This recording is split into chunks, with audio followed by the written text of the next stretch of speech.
je fais du business avec ce que je fais. Et c'est de là, maintenant, je prévois genre une motopompe ou, je sais pas, une pompe solaire. Et il va me faciliter la tâche. Voilà. Voilà, pour le moment, il faut se donner. C'est un système qui est dur à mettre en place au début, mais une fois que tu as ton système qui fonctionne en plein temps, tu n'as pratiquement pas beaucoup de travail à faire là-dessus.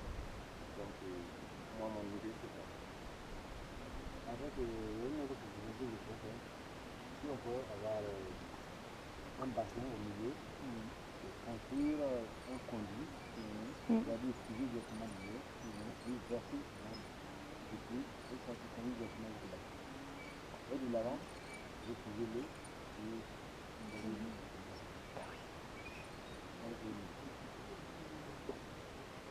et sinon, moi, ce que je vois aussi, j'ai décidé de faire les 3 bassins aussi, c'est qu'à l'idée, je vais construire un bassin plus haut près du puits, puis je vais raccorder un tuyau, la diriger vers mon bassin. Quand j'utilise l'eau, je la mets à côté du puits, et ça passe par le puits et ça se déverse dans le bassin. Donc là, une fois rempli ici, je vais dirige le tuyau là, et ainsi de suite. Par exemple, mais bon, par rapport à la construction, oui.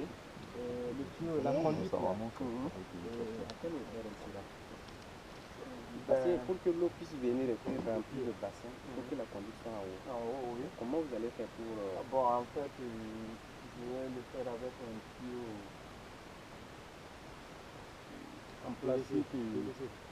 Non, non, en PVC, bon, avec le soleil, c'est pas évident puisque ça se casse quand le soleil tape aussi fort. Donc, mais une petite pente suffit. Ouais, une petite pente, pas besoin de faire une grande pente. De là à là, moi, c'est faire ce tour là. Donc là, il faut seulement essayer de la planter vers là. Et mon bassin à hauteur du puits, je crois que ça le fait.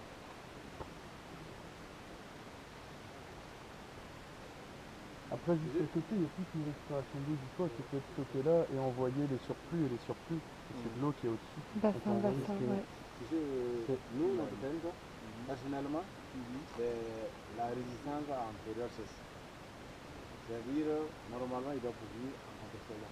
Et durant la saison sèche. Durant la saison sèche, on ne peut pas imaginer qu'il y a des surprises d'eau qui doivent être évacuées ici. On doit,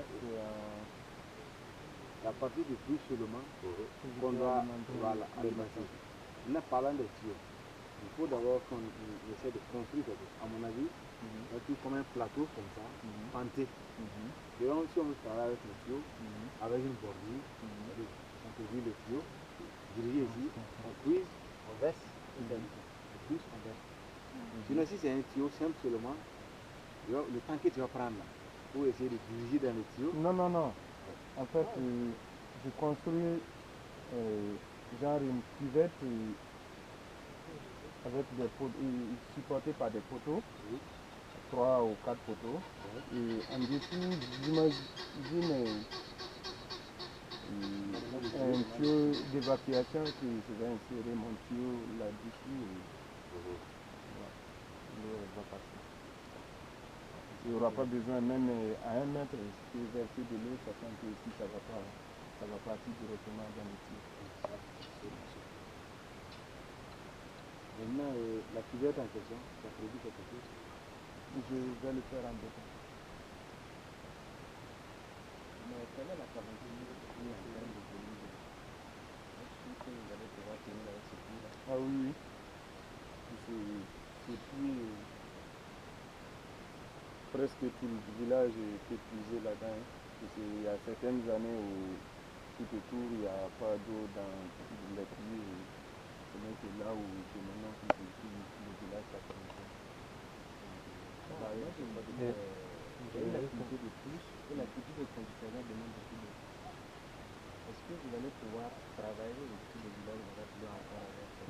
pour le moment, on a des fontaines dans le village, même s'il y a la sécheresse, le problème est un peu accusé. Et si tu me dis aussi que ça a besoin de beaucoup d'eau, en permaculture, il y a des techniques que tu peux utiliser. Donc là aussi, on a des problèmes d'eau, c'est parce qu'on cultive à sol nu. Donc on met de l'eau et l'évaporation est beaucoup forte. Donc le système de mulch, tu le fais, tu peux attendre même une semaine ou plus avant de revenir arroser. Donc là, moi je crois que ça c'est une chose, et puis il y a aussi le fait que là, l'eau elle ruisselle, elle s'en va.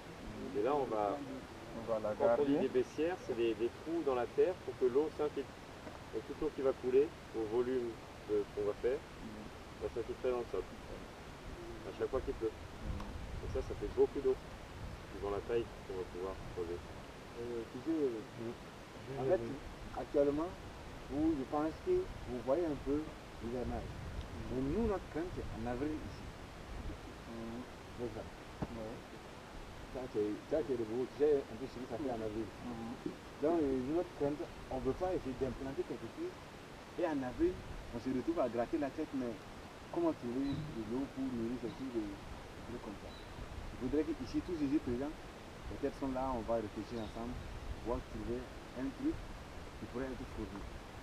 Sinon, les 3 bassins, c'est beau, mais ça risque d'être un problème parce que s'il va falloir que quand tu remplisses tous les 3 bassins, avant de travailler, c'est un problème.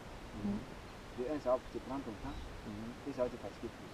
Et si il y a un bassin central que tu fais, dont le conduit par là-bas directement, tu prends avec les parcellages que tu vas faire, tes planches, tu rentres là-bas dans le bassin, et après, tu sors, tu conduis ta roue. Sinon, si tu vas dire que tu vas faire un bassin ici, ça va te coûter aussi plus de place. N'est-ce pas, dans ton jardin. Au niveau de l'espace, c'est très rempli. Mais L'infiltration. bon, Elle est je te pose essentielle une pour question. pouvoir garder de l'eau dans le puits. À ton avis, un bassin central, ça peut faire combien comme dimension? Bon, je peux prendre le bassin central, 2, 2, 2. Ça peut fournir ça pour nous. 2, 2, un cube de 2, rempli par 2, ça peut. Un cube. Un bassin de 2 mètres. Ok. Ouais. 2 mètres de profondeur. D'accord. Maintenant, parlant d'infiltration,